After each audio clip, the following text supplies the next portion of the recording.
Before I start today's video, I just want to shout out BetterHelp, who is my sponsor today.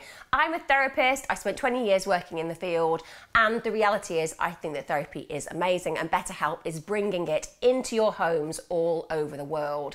BetterHelp Online Therapy assesses your needs and can match you with your own licensed professional therapist in less than 48 hours. It's not a crisis line, it's not self-help, it's professional therapy done securely online, and it is available to people worldwide. You can log into your account anytime, you can send a message to your therapist, you can schedule weekly video or phone sessions so you don't have to be on camera if you don't want to, and getting therapy every week is as easy as a few clicks away on your laptop or phone. And in therapy, you know it can take a few tries to find the right fit for you, so BetterHelp makes it easy and free to change therapists, you know, if you don't feel that they're the right therapist for you. It's more affordable than traditional online therapy, which is great, and financial aid is available. BetterHelp is an amazing way to invest in yourself.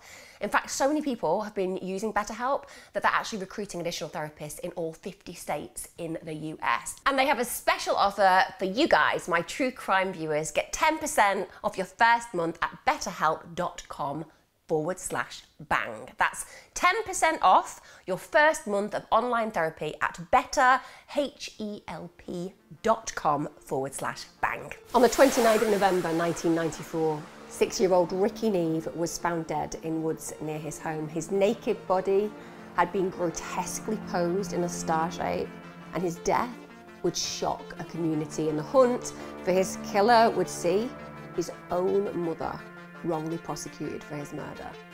The true killer would not be brought to justice for almost 3 decades.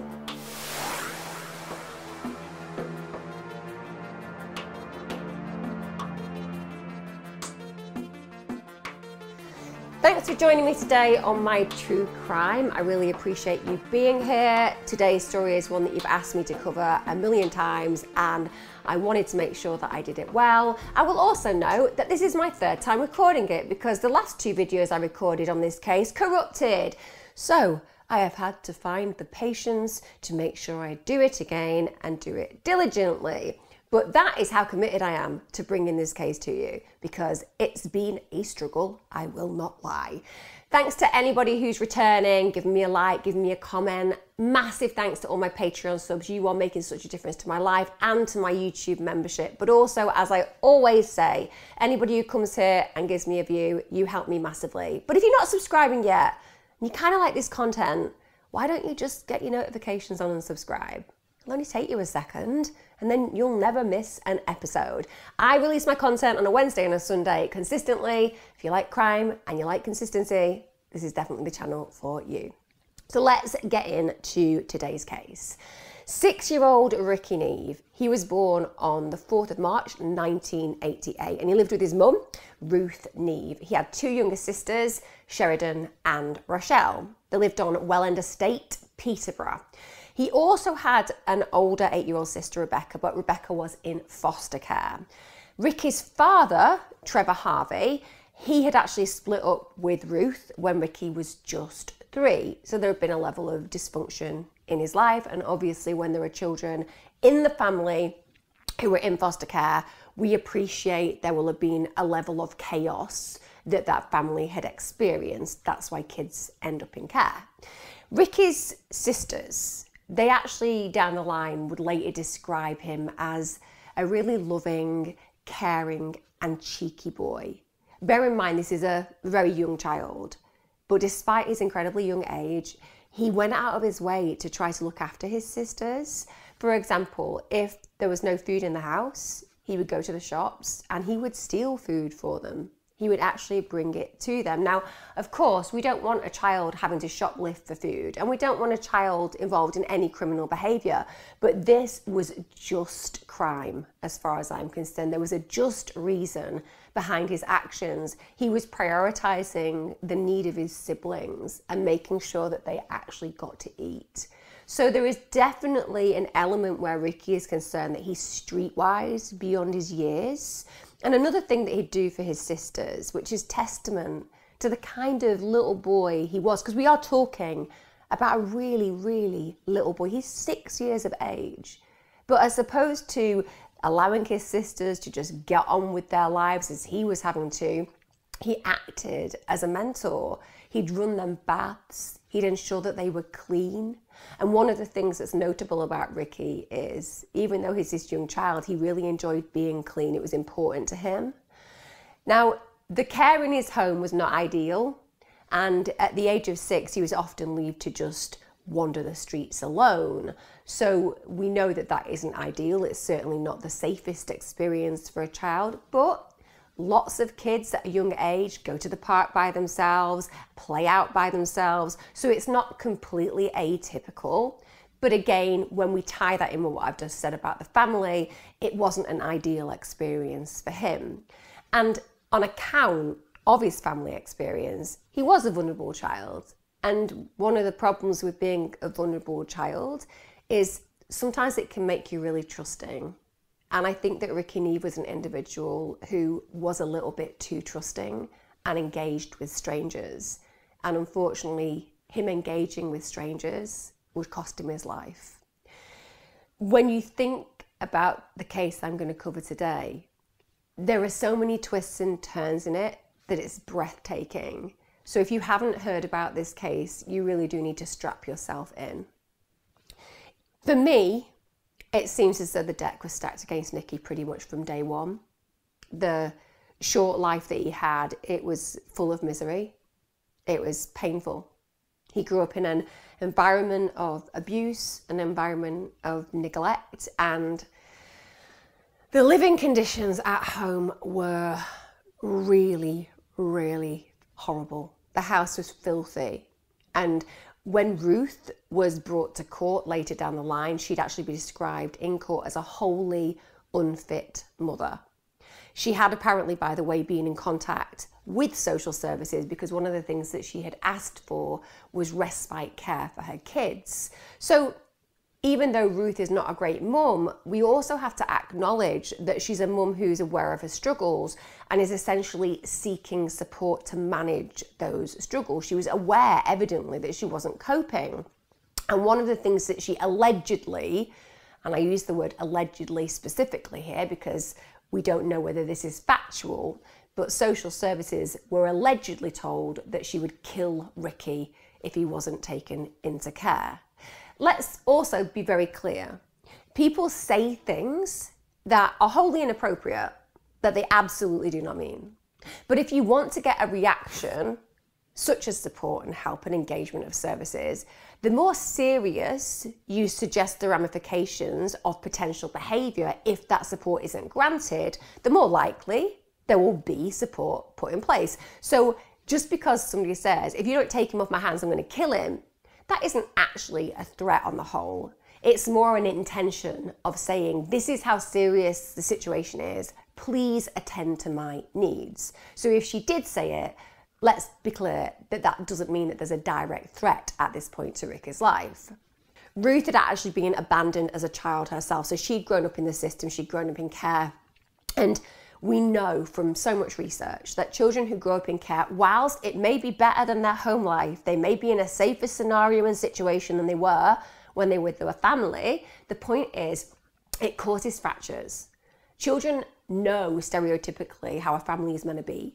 If that's failed and then they're placed in care where they don't even have a parent, they're going to recognise that their life is different and they're going to have feelings and needs that are not met. And that's what happens to Ruth. So one of the ways that she tries to fight that feeling of abandonment and loss and of not having a family is that she wants to have a large family. She wants to make sure that she has children, enough of which will be able to look out for one another. However, even though she wants to create this familial unit with bonds, the truth is she's completely incapable of providing a caring and nurturing environment. She has issues with substance abuse. She was also a dealer. She used to deal speed. For those of you who don't know what speed is, because it's a very 1980s and 1990s drug, I'll have you know. Used to call it cheap man's cocaine. So it's an amphetamine, but it's considerably cheaper than cocaine. And it was very, very popular for a period of time as I know, it's not that popular these days. People could snort it, they could bomb it, and they could even inject it. And it was a big problem, particularly in certain poorer areas of the UK. The Neave family were known to social services, and Rikki was on the at-risk register. So an at-risk register is the child protection register in the UK. And the basis of this is that we place children on it and families of children on it when there are issues in the home that we believe could lead to a child being at significant risk of harm or in need of monitoring. There are different levels to that. And some children are on it for a very short period of time. Some children remain on it for their entire childhoods. It's as simple as that. And Rikki was on that register. One of the reasons that we know that Ruth wasn't the ideal parent, shall we say, is that she actually used Rikki as a drug runner. And also, on occasion, she used him as a punch bag. So there was physical abuse in Rikki's young life. She would often get him to go out so that he could bring her amphetamines. He'd actually been sent out at times after midnight with a note to a drug dealer asking for sherbet, which, as we know, would be slang for speed. I doubt he would be turning up with a dip-dab stick. Probably people in other countries don't know what that is either. Again, it's just sherbet with a dip. Now, Ruth denies this. She said that that didn't happen, but I'm just telling you what information I found out and the anecdotal reports of others, and this certainly is something that was commented on. Rikki was also often absent from school, which is terrible when you think about his age. He's 6. A child should be attending mainstream education or being homeschooled at this point. But what we do know about him is that he would usually turn up to school at lunchtime. Now, the reason that he did that, and his teachers were aware of this, is because he could have a proper meal. He was rarely getting fed appropriately at home, and turning up and getting that lunch every single day was a way of getting warm food inside of him, and it was really important. It's why free school meals are so imperative for people who are economically challenged. Ruth would also keep him at home sometimes, and the reason for that is it was the way that he would appear to others. If he was black and blue because he'd been beaten, then clearly she didn't want the eyes of the authorities on him. She'd been known to grab him by the throat. She'd been known to push him up against a wall, even lifting him so high by his throat so that his feet were about a foot off the ground, which is high-level abuse.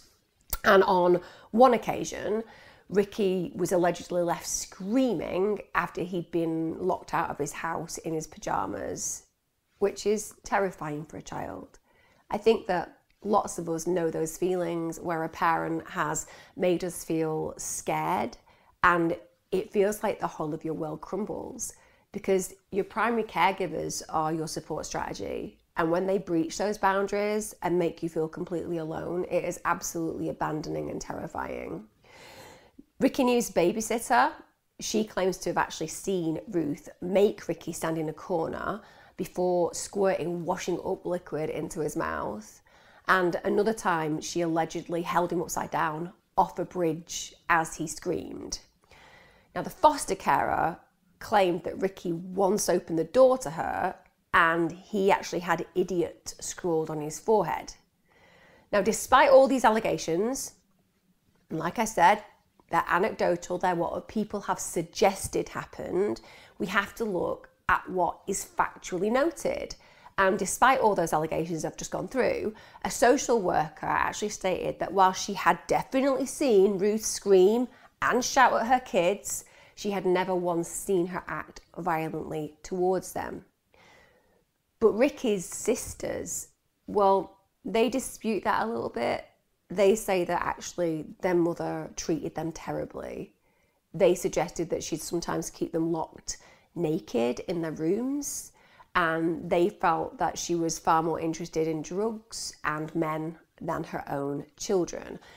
If you are a dependent, if you have a drug issue or an alcohol issue or a gambling issue, the children that you have are not your priority. You are sick, you are ill, you have a dependency, and like it or otherwise, you channel your energy into that particular dependency.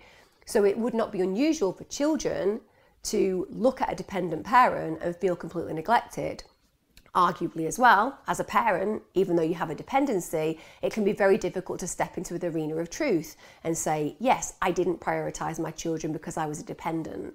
So arguably, you can have two people living completely different experiences in the same house with a different truth from one another. But we have to know that Ruth certainly had problems, and all of her children have commented that as far as they were concerned, she was a pretty dreadful mother.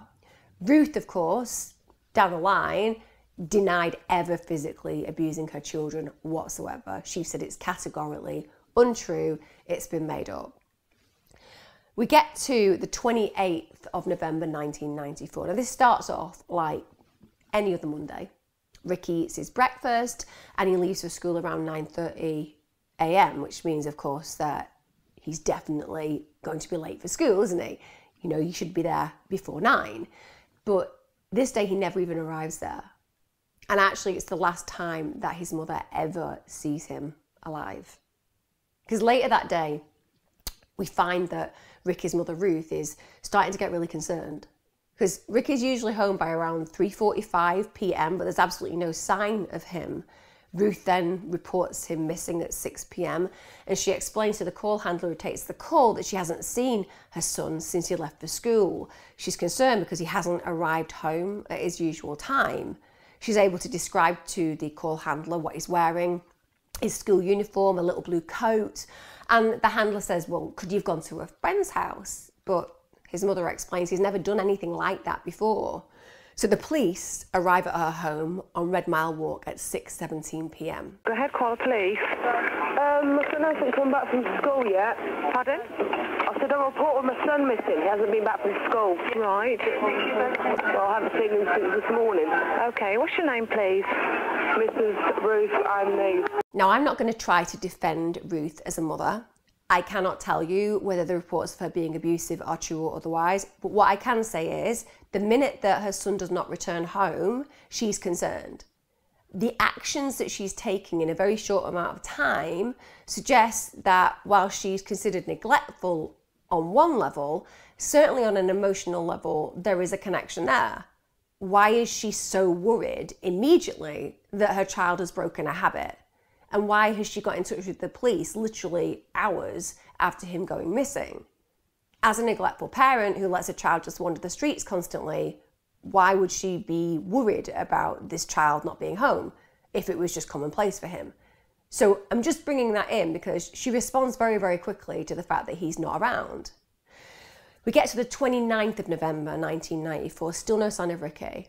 Police are obviously desperately concerned and they're searching all the locality. And at this point, they've actually managed to speak to more than one resident who's claimed to see Rikki early in the evening the previous day.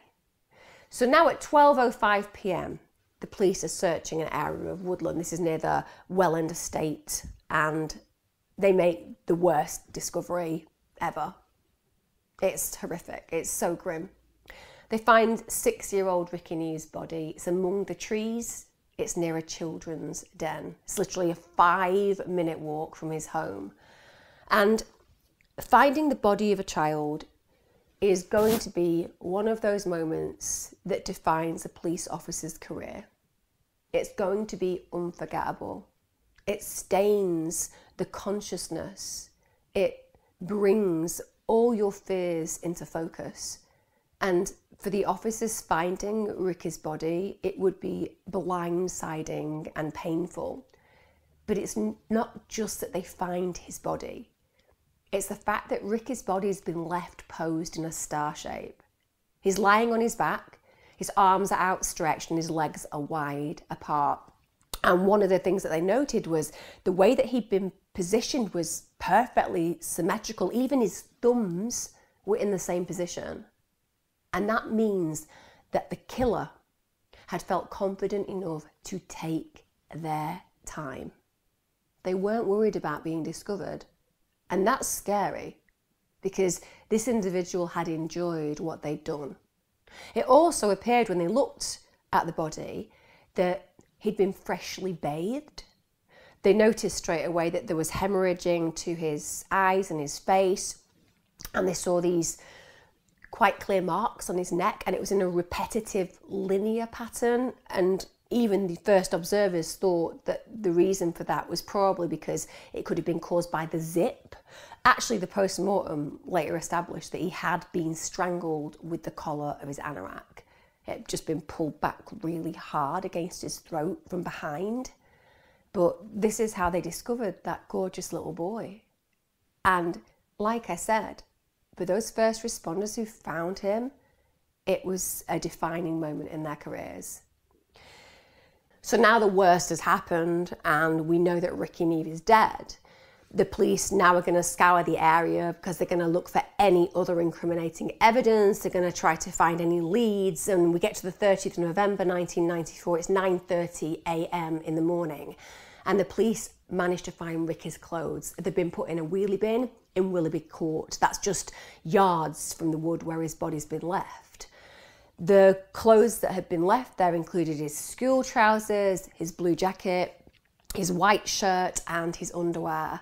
And it feels like, judging from the condition of the clothes, it's very likely they'd been put in the bin shortly after Rikki was killed. They were fairly dry, they were fairly clean. And in his pockets, they found children's cards and toys. And for me, that's really poignant. When my little boys were tiny, they always had pockets full of whatever they were collecting and things that they'd changed with their friends at school. And it just reminds you of the naivety and innocence and beauty and presence of childhood. Just knowing that he was carrying the stuff a little boy would typically have in his pockets is so heartbreaking. But they can tell that the clothes were obviously removed and then placed in that bin pretty quickly.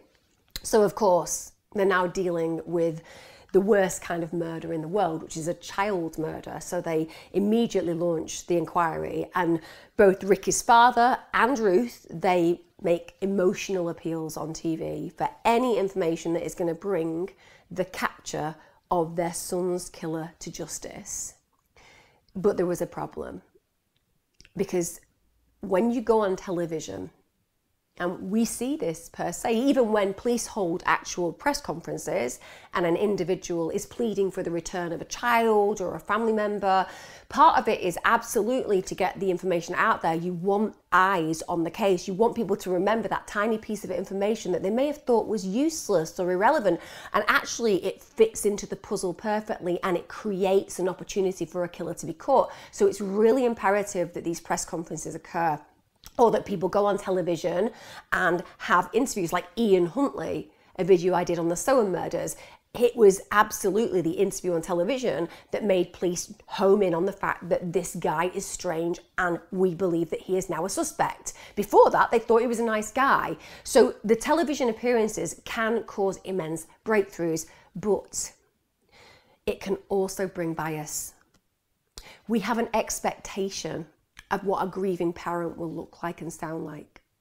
And if you don't fit that paradigm, you may have a big problem, because it can make people believe that you are guilty even when you're not. And then people can start to, shall we say, introduce information that may have a bias associated with it that may be very problematic for you if people decide to home in on you being the subject who's a suspect. So Ruth's appearance has dire consequences for her.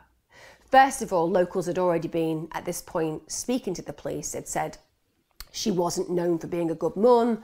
She treated him very badly. So they're already getting prepped with these ideas about the pen portrait, a possibility of who she is as a mother. And it's really challenging for her, because some of the people who were actually having these conversations to the police, they were people that Ruth considered friends. So she isn't just losing her child at this point. She's now hearing that people that she felt she trusted and had loyalty with are betraying her. And it makes her angry. And the problem with that is that in the TV interview, wow, that comes across. So she looks defensive. She's obviously hurt. But the way that she speaks and acts it doesn't seem contextual for somebody who's just lost their child in the most heinous, disastrous, devastating of ways. So as soon as she's appeared on television, the police are contacted, the floodgates open essentially. Lots of people get in contact saying she's a terrible mother.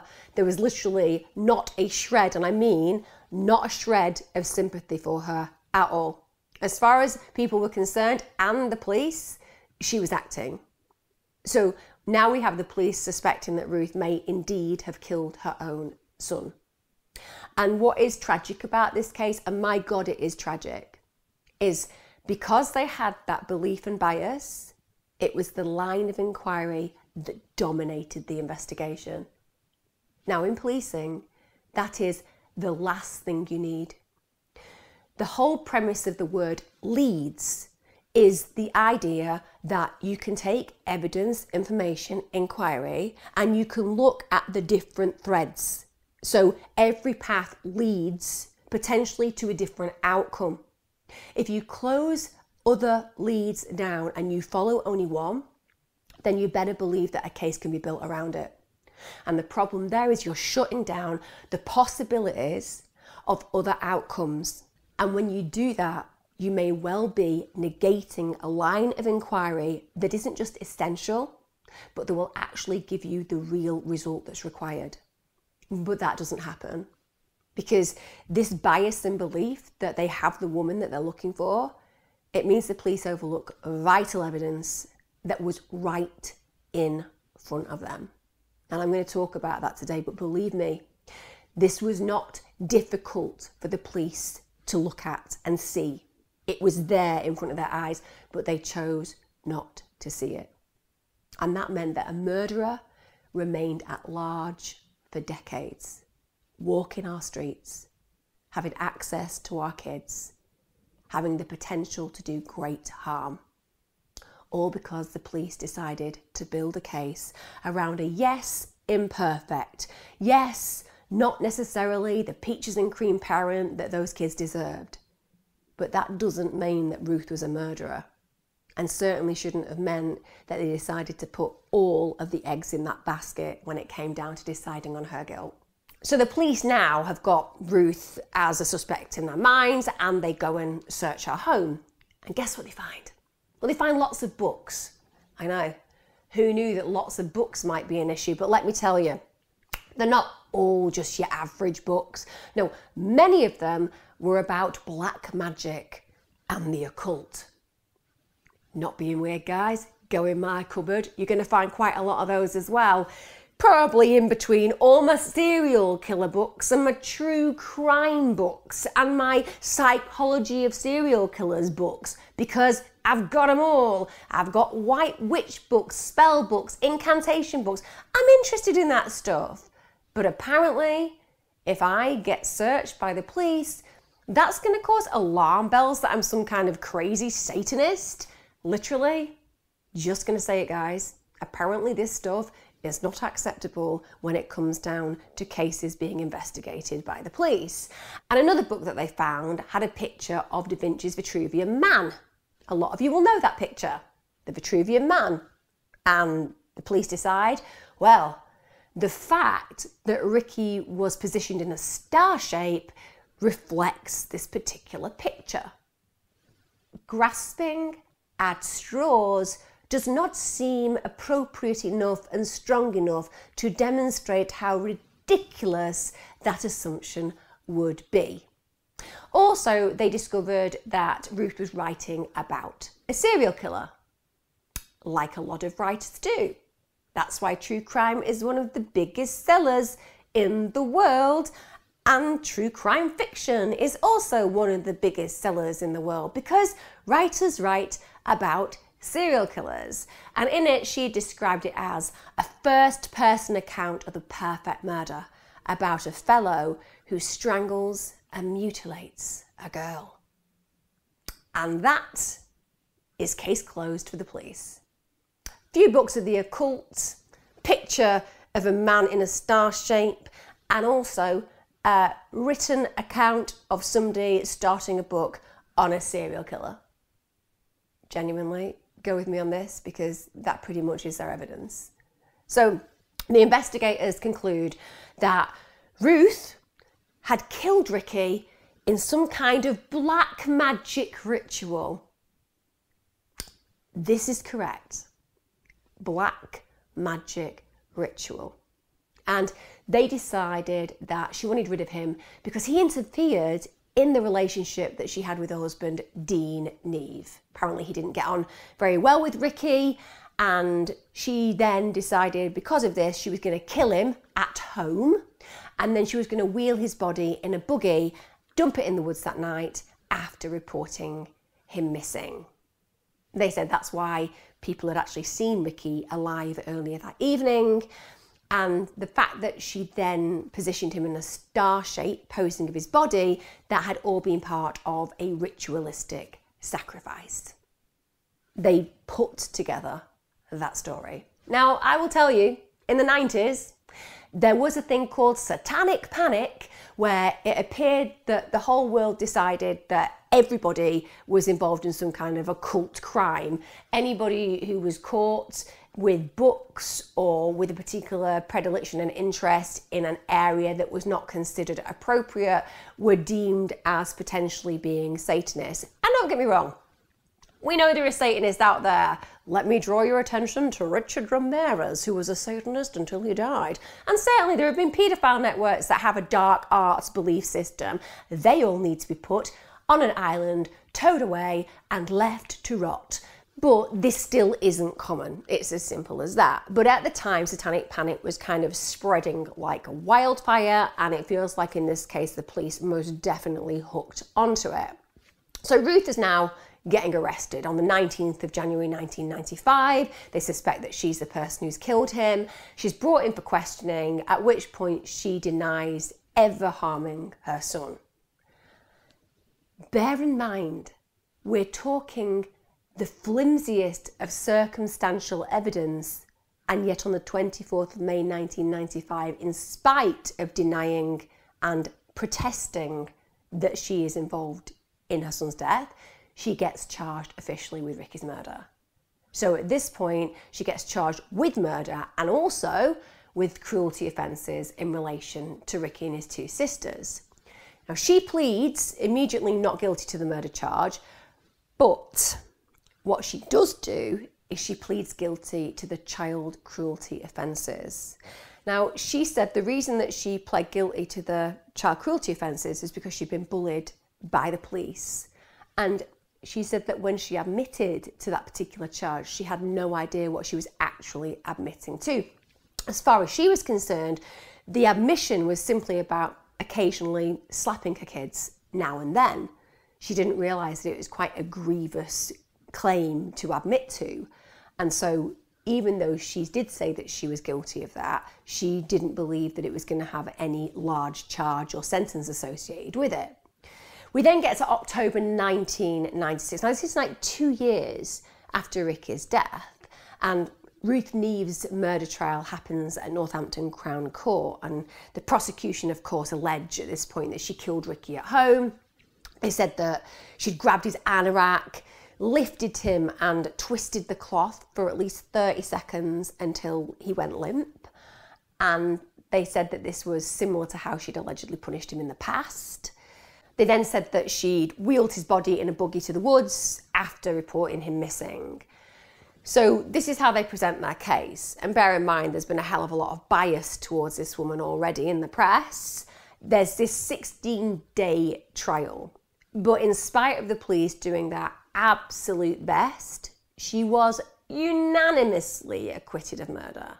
And when she was acquitted of that murder, she apparently collapsed in tears in the dock when the verdict was read out. She was, I imagine, convinced that in spite of the circumstantial and ridiculous evidence that was brought forward, that people would turn on her.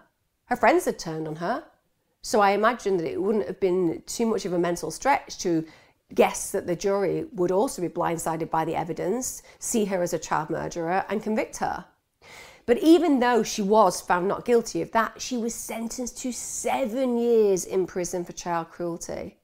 7 years. Now, I am the first person who believes that you need to go down for child cruelty, genuinely, but I do feel that that 7 years was a relatively harsh punishment for this woman, bearing in mind that I don't think she even knew what she was admitting to when she said that she was guilty of child cruelty. So this is a big sentence for her. You know, we see people who have killed individuals and they have been responsible for the killing and manslaughter, and they've got sentences of that length. So arguably, this is going to be a massive issue for her to suddenly confront the fact that she's going to prison. And of course, what else does it mean? It means that her 2 other daughters are going to be placed into care. And that meant that she never had contact with her children ever again. And when you look at where Ruth was incarcerated, she was incarcerated at the same prison as Myra Hindley and Rose West. I mean, if you want the worst company in the world, welcome to that prison. I mean, imagine sitting there and be like, who's my neighbour? Oh, it's Rose West. Okay, is there anything worse that could happen than that? Yeah, on the other side, it's Myra Hindley. Ugh. And she actually stated that Hindley once came over and saw her, entered a cell and said, "You're not a murderer." And to be fair, Ruth took that as a bizarre compliment. But I get it. I get the fact that for Ruth, she's actually talking to the most notorious child killer who we're all very thrilled died in prison and never saw the light of day again, Myra Hindley. But the fact that she can sniff out the fact that Ruth isn't capable of that, I appreciate that what she was saying was, it was nice that somebody who certainly was a child killer didn't see a reflection of themselves in me. Now, Ruth gets released in the year 2000. And of course, she starts trying to rebuild her life, but it's difficult. And I'll tell you, she's had a lot of big challenges in her life, because in 1999, her husband Dean, he'd actually been killed in a car crash. So she's dealing with a whole new world. She's no access to her children, her husband's dead, and people believe that she's a child killer because that whole belief system that there is no smoke without fire. Look, we all think that most of the time. It takes somebody with an inordinate amount of compassion to be able to see past those things, particularly in mind with the fact that she had served quite a hefty sentence for something that's considered heinous, which is child cruelty.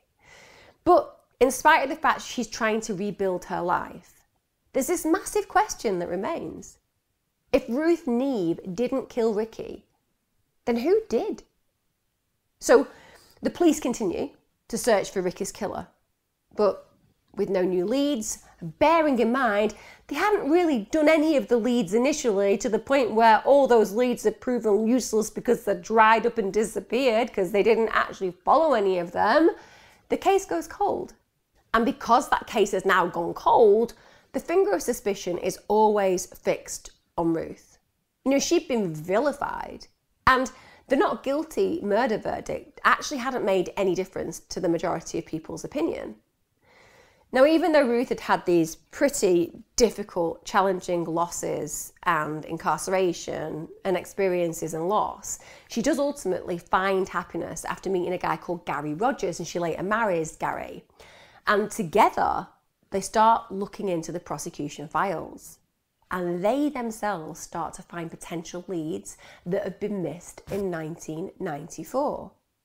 Now remember, as much as Ruth may not have been the greatest parent, and I'm sure that she also wants to exonerate her guilt and make people see that she was an innocent party, I also feel that she could have just disappeared. She could have just got on with her life, moved to a different area, allowed her and a new partner to sail off into the sunset silently away from all of this noise around Rikki Neave's death. She doesn't do that. She's like a dog with a bone. She may not have been a great mum when Rikki was alive, but my God, I think that after losing her children, after this time in prison, she's realised that she wants justice for her child. It's not just about clearing her name. So finding these leads that have been missed in 1994 are really important. And they're joined essentially by the editor of the Cambridge Times, John Elworthy. And they get together and they start campaigning for the case to be reopened. And in the end, they're able to present the findings to the police. So they work really hard on this. We get to 2015 and a cold case review is launched into Rikki's unsolved murder. And this means they have a crack new team of investigators re-examining the case. Now, one of the things they are immediately drawn to, which is evidence that was there at the very beginning of this, is that the post-mortem indicated that Rikki's last meal had been Weetabix for breakfast, and it had only been partially digested. And that meant that Rikki had been killed within 2 hours after eating his breakfast around 9:30 a.m. Instantly cast doubt on those original theories that he'd been killed much later in the day. And that also suggested, therefore, that Ruth hadn't killed him later on in the day and wheeled him into the woods at night. It doesn't corroborate that story.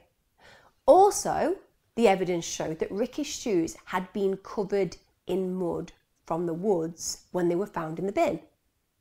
And that means that he hadn't been wheeled into the woods, had he? He'd have had to have walked in there, but just not returned, essentially.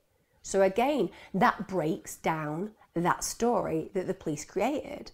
Also, another startling piece of evidence that was just overlooked at the time of the investigation was that several sex attacks had taken place on Rikki's estate in the 2 years before his death.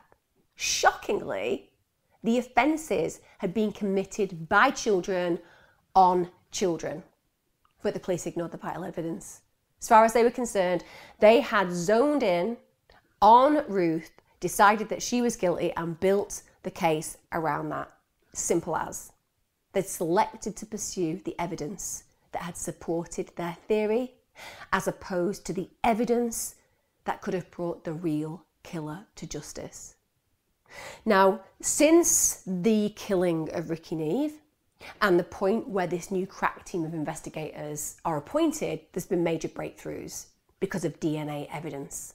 Now, at the time of the killing in 1994, DNA profiling had been in its absolute infancy, but there had been major developments in this area of science. And just to put it into context, it used to be that you could test DNA against like 14 different lines. Now you're talking about 1 million different features. It's incomparable. So this is a huge leaps that have been made. So they really hope that a forensic review of the evidence might be able to shed more light on the case. And this meant that they needed to go back, look at the evidence that was found at the time of the murder and see whether there was any forensic examples that could be used. They found sticking tape, the sticking tape that had been used to take samples from Rikki's clothing. And that sticking tape they sent for forensic analysis. And now it's a waiting game because it can take a really long time for that analysis to take place. But February 2016, after all those years, a DNA profile was successfully extracted from the tape. It was run through the National DNA Database, which is a database that, particularly if you've been involved in a crime, you will likely have given a sample of DNA, means that if you have prior and you show up on the system, it's an easy match for the police. It occurs. After 22 years, a match comes up and that individual was identified as 36-year-old James Watson. James Watson was born on the 1st of April 1981. He had been just 13 years of age at the time that Rikki was killed. Also, they were able to note that his father lived on the same estate as Rikki. Now, after Watson's parents had split up, that was in September 1990, he stayed with his father. And Watson himself was an individual that certainly had some deeply problematic behaviours associated with him. He had a string of previous convictions, and I'll go through some of his convictions because you will hear just how damning his personality clearly was from a very early age. He was a convicted arsonist. He'd actually firebombed a British transport police building that caused nearly £1 million of damage. He actually got sentenced to 6 years for this crime. It disturbs me that an individual would feel confident enough as a criminal to be like, I want to be an arsonist. Where should I arson? Should I arson somewhere that will be difficult to discover who I am? Should I arson a home of somebody I don't like? Should I arson, I don't know, some fields just to see how wildfire spreads? No, what I'll do is I'll arson a British transport police building by firebombing it. 6 years does not sound like a long time to me. It really doesn't. Also, he had sexually assaulted a man in 2018, so he certainly had form as a malicious predator. He'd also been convicted of possession of cannabis, handling stolen goods, carrying a firearm in a public place, taking a motor vehicle without consent. He also had 17 theft and 11 burglary convictions. But if you could get even more concerning and disturbing, after I've just given you a list that included firebombing a police transport building, it does. It gets even more disturbing. Turns out he had this really morbid fantasy and sexual interest in small children. And allegedly, he'd indecently touched a 5-year-old child just a year before Rikki's murder. He'd also encouraged the child to touch him and told him not to tell anyone. The child was actually a friend of Rikki's. Now, fortunately, that child had told his mother, and the mother had reported it to the police, but the police had not taken any further action. Unbelievable. Unbelievable. Blows my mind every single time I say this. Going to the police station, my son's just been sexually molested by a teenager who's told him to just say nothing and keep it a secret. Okay, what do you want us to do? I think I would like you to go and arrest the child and either have him placed in a secure unit where he can be dealt with therapeutically, or at least be monitored in the community so that he isn't acting this way with other children and escalating his behaviour. Something like that. Yeah, that sounds like a great idea. We're not going to do it though. Sorry. Too busy fitting cases up with other people by just pressing charges against them that they actually aren't guilty of. Takes a lot of time doing that. Anyway, it didn't have any further action associated with it. Watson was also suspected to have masturbated over images of young children in underwear. Yes, that whole heap of weird, allegedly kept clothing catalogues and magazines in his care home room. Because back in the day, before internet shopping, you'd get your Gratin catalogue or your Mother Care catalogue, and you could order underwear for your kids on there, totally innocent, nothing weird and perverted about it, just shopping. But this guy was using it as a sexual aid. Why is somebody not running into this care home right now and removing this child to a secure therapeutic environment, because there is something really weird and wrong about this? Also, an ex-girlfriend of his claimed that during sex he would throttle her. So the paraphilia level here is deeply disturbing and certainly should have been dealt with, because on top of that, it's alleged that as a child he'd killed a bird and laid it out. Spread eagle. We're in Jeffrey Dahmer territory right now, aren't we? We're in the Milwaukee cannibal territory. But nonetheless, people were just letting him get on with this. Oh, it's just hijinks. It's just killing a bird and spreading an eagle. Who doesn't do that on a Wednesday evening? 99.999% of the whole world. Anyway, if that isn't bad enough, the manager of the care home that he was at also confirmed that they found dismembered carcass of a pheasant in his room. I do not know how anybody can look back at this case and say failures were not abundant. He later gets described, by the way, by an investigator as a manipulator and a fantasist. I'm going to be really honest with you. If I'm going to think about titles of how I would describe this human being, manipulator and a fantasist is low on my list. I have arsonist, sexual predator, child pervert, and general horrible human criminal. those would be higher on my list than manipulator and a fantasist, just throwing it out there. Now we get to the 22nd of November 1994. This is almost a week before Rikki's murder, so taking you back in time to how this plays out. James Watson is 13 at this time and is moved from foster care to Woodgate's children's home in Cambridgeshire. This is 20 miles away from where Rikki's home is in Peterborough. Now, Watson had actually been removed from his father's care the previous year because he had been suffering some really horrible physical abuse.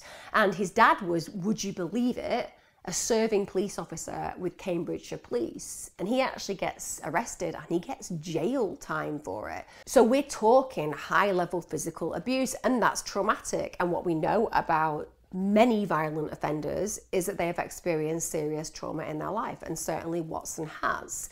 Now, Watson couldn't stay with his mother at the time because she was living with somebody that was seen as inappropriate to be around children, so she was making great choices in her partners, and again, that means that Watson must have faced a huge level of abandonment per se. It's a horrible situation when your mother chooses a man over you and your father is such a violent thug that he goes to prison for beating you up. So he's a trouble boy, he's a persistent truant, he really hated school, he had no friends at all. So again, there is a level of alienation there and isolation. We get to the 25th of November 1994, so this is just 3 days before Rikki's killed. Watson phones his mother. This is going to be one where you're all, sorry? Repeat this, Emma? What did you just say? But just go with me. So Watson phones his mum and is like, Mum, just calling you about a 2-year-old boy. Yeah, has the 2-year-old boy's body been found? I've heard that he's been abducted from the Paston area of Peterborough and that he's apparently been strangled and he's also been left naked just off the Paston Parkway. Yeah, that's what I'm hearing, Mum. I'm hearing that this little 2-year-old has been taken, strangled, and left just off the Paston Parkway naked near a dike. That was just made up. Yeah. He called his mum and had that conversation, and it was just BS.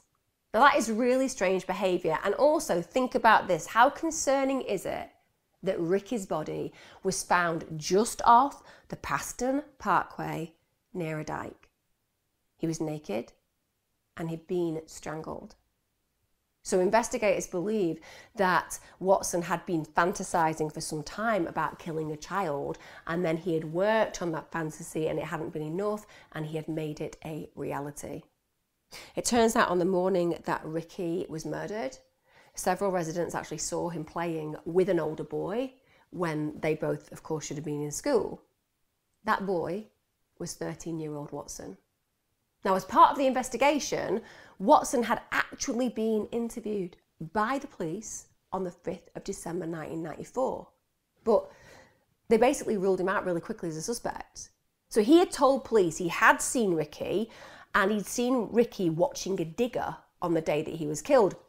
He said that there'd been landscaping work taking place on the estate.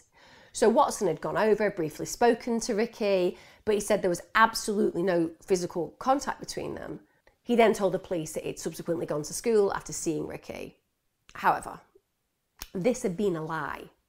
Because of course the police are going to automatically go and look back at this point at those records that he claimed he was in school around, but he wasn't.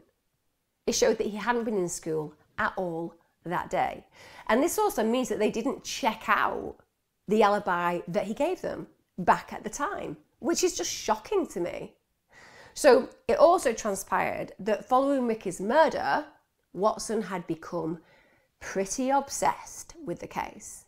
He'd been found making multiple photocopies of the local newspaper report at school. So we know that killers often like to forensically follow the case that's playing out. They want to be a part of it. It excites them. It continues the fantasy. It gives them an opportunity to relive the event again and again and again. And this should have been very concerning behaviour for the adults who saw him doing this.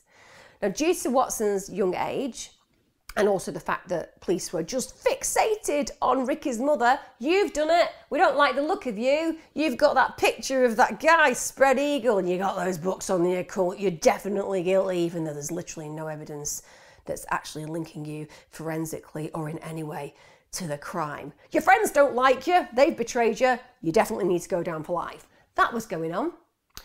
So because of this, Watson gets ruled out as any kind of suspect.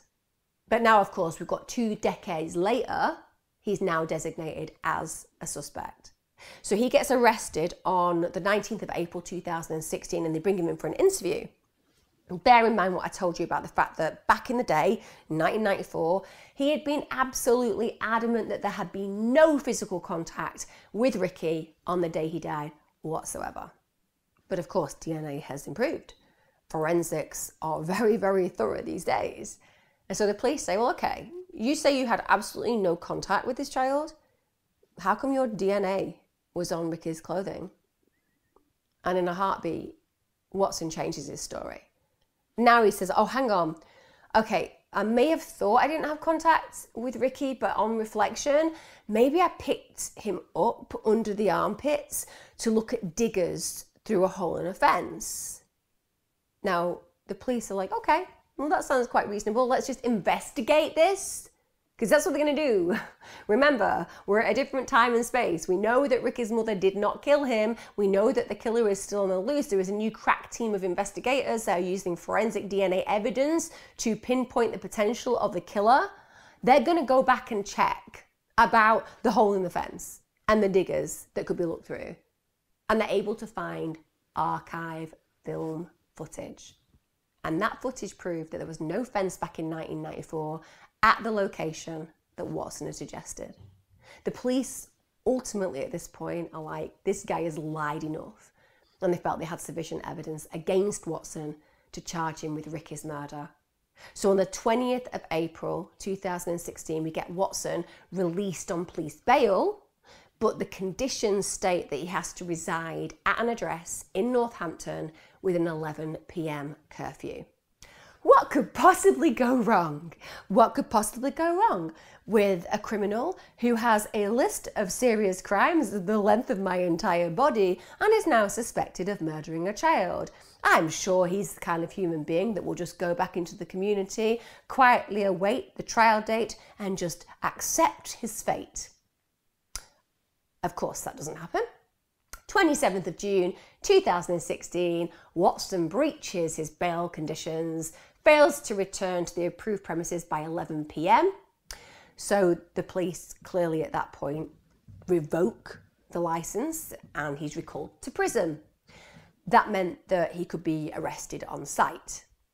But we have a problem because Watson knows that, and Watson has chosen not to be available under his licence conditions because he's left the country.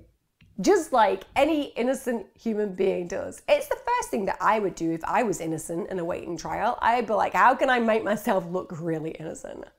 Well, I could just like stay and behave myself and get heard in court and prove my innocence. Or I could just like leave the country. No one's gonna think that's weird. But that's what he does. Later down the line, even though he's left the country, he then contacts his probation officer and he claims that he basically left the country in a camper van with an acquaintance who was going to Thailand. Thailand. I mean, it's a beautiful country. It's great for Thai boxing, for example. The fruit's amazing and I like the culture in lots of ways. But it also has, shall we say, a less than perfect score where child sex offences take place.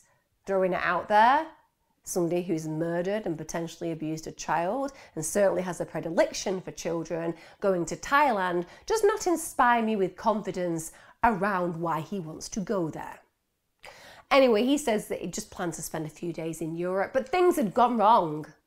And now, while speaking to his probation officer, he's like, it just hasn't worked out. I'm now homeless and I'm living on the streets in Portugal. And at this point, he says that he needs to get back to the UK. So the probation officer then contacts the police. They contact the British authorities in Portugal. And on the 29th of July 2016, a European arrest warrant was issued, and the police requested Watson's extradition for breaching the terms of his licence. A bit of me is like, maybe you should have left him homeless for a little bit longer, just to make him suffer at the end of the day. Just feel a little bit unfair that you can just call the probation officer, get them to get the embassy and get yourself a free flight home. But that's how it works, and clearly we want a potential child murderer under our close watch. So on the 2nd of August 2016, Watson is arrested at the consulate building in Lisbon. And on the 12th of August 2016, he's extradited back to the UK. However, again, I may sound a little bit on the sarcastic side now, guys. It's unlike me. You know me, I'm very serious, I'm rarely sarcastic. The CPS reviews the file and ultimately concludes there was insufficient evidence to prosecute Watson. I know. The guy who's fled the country, literally, to escape prosecution. What's guilty about that? The CPS are like, oh, I mean, that sounds like a bit dodgy, but at the end of the day, we've all done it, haven't we? We've all done it. We've all left the country when we're due to be in court for the potential murder of a child.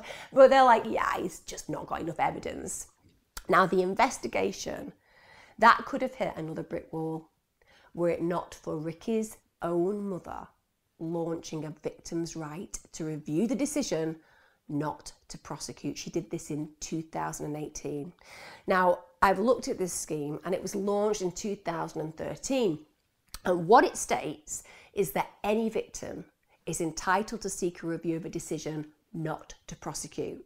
So in this context, a victim is defined as a person who has suffered harm, including physical, mental, or emotional harm or economic loss, which was directly caused by criminal conduct. And this includes parents or guardians where the victim is a child or youth under 18. So she has a right to ask for that. We get to October 2019. Now, following that review, the original decision is overturned and it's decided that Watson should be prosecuted. But my heart beats fast thinking about how if that 2013 guidance had not been issued, this man would never have even been tried for this case. We get to the 20th of February 2020. This is 26 years nearly after Rikki's death. Watson is finally charged with murder. Now, despite having requested, by the way, assistance to return to the UK, he actually tries to get this loophole to challenge the legality of his extradition process. So can you get your head around that? You know, sorry, what do you want to do, Watson? Well, I don't feel that I should have been extradited from Portugal. Didn't you, like, literally call your probation officer and ask them to extradite you? I may have said I was homeless on the streets and wanted to get back to the UK. I didn't mention anything about wanting to actually get arrested, but there was an arrest warrant out for you. I know that, but I'm just saying, as far as I'm concerned, I don't think it was legal. I mean, we can try. Great, I'm sure it'll be fine. Maybe get the CPS officer, who wasn't going to try me at all, to look at this case for me. They seem to be on the correct page when it comes down to the kind of sentencing that I would wish to experience, or not, as it may be. By the way, please don't get Rikki Neave's mother to look at it, because she seems like a dog with a bone regarding her child being murdered. It drives me mad that there are loopholes like this where people like him can literally challenge the legality of his extradition process that he asked for. So we get to February 2022 and the trial commences at the Old Bailey. The prosecution alleges that a teenage Watson had lured 6-year-old Rikki into the woods. They said he had then strangled him from behind using his anorak collar as a ligature. They said he'd murdered Rikki before midday on the 28th of November 1994, and then he'd stripped Rikki and he had posed him in a star shape. Now, although there wasn't evidence of an actual sexual assault, what the prosecution alleged was that the crime had been sexually motivated. The defence, of course, they say that's just incorrect, because some witnesses had said that they had seen Rikki on the evening of the 28th. The defence argued it was Ruth Neave who had murdered her son. But the prosecution argued that this had just been false ghost sightings, that people thought they'd seen Rikki, but it was evident it wasn't him. And meanwhile, witnesses who could vouch for Ruth's whereabouts meant that she could not have killed Rikki. So people actually could testify in court that they had seen where she was, and it was not possible that she could have been at the scene of the crime when the crime was committed. We get to the 21st of April 2022. The trial lasts nearly 4 months, and after the trial ends, the jury go and they deliberate, and it takes more than 36 hours of deliberation. The jury find Watson guilty of Rikki's murder by a majority verdict of 10-2. So that means that 2 people didn't necessarily believe that there was enough evidence to convict him, but that the others believed beyond reasonable doubt that he was Rikki Neave's killer. Now, the murder of any child is absolutely shocking. However, for me, the shock value in this case almost seems to have been muted due to the passage of time and the fact that his killer is now in his 40s.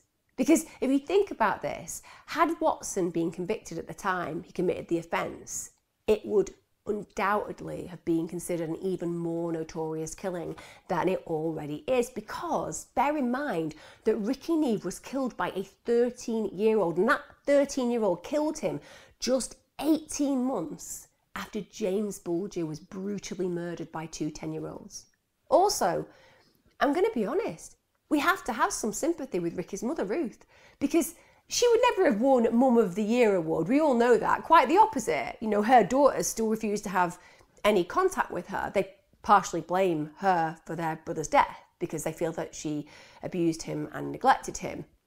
But Ruth's case is a perfect case of trial by media. You know, the police and the public, they made their minds up about her guilt from the get-go. And it is horrific to think that her son had been murdered, yet she received 0 sympathy. In fact, if anything, she was just subjected to hostility and abuse and convicted of a crime against her child and jailed with genuine child killers. That's a terrible sentence to endure. Tragically as well, Rikki's father, Trevor, died 9 years ago. So he never got to see this man brought to justice for the murder of his child. And his family stated that the pain of losing Rikki never left him. If Rikki had been alive today, he'd be 33. He could potentially have been married with children of his own. And we know how protective he was of his sisters, how he kept them clean, how he kept them fed. He would likely have been a good parent. It seems so unfair that he was robbed of this opportunity, whilst, with respect, his killer has spent almost 3 decades just living the best of his life at liberty. And there are some other things that are really grating about this case, because Watson was only 13 when he committed the murder. And because of that, guys, he had to be sentenced as a child. And that meant that he was sentenced to life, but with a minimum term of only 15 years. And that means he could be released when he is 56. If he had committed that crime as an adult, he'd have been locked up for much longer. In fact, he'd have been locked up for somewhere around 30 years. I personally don't think that he should have been tried as a child. He had evaded capture for a long period of time. He had committed lots of other crimes. He was an individual who had walked our streets with all of this potential, had never taken responsibility, accountability and culpability for his crimes. Why then should he deserve to be tried as a child? But that's the law. Now, of course, because this man has been brought to light, police are now currently investigating whether he could have committed more murders since Rikki's killing in 1994, which is absolutely horrifying.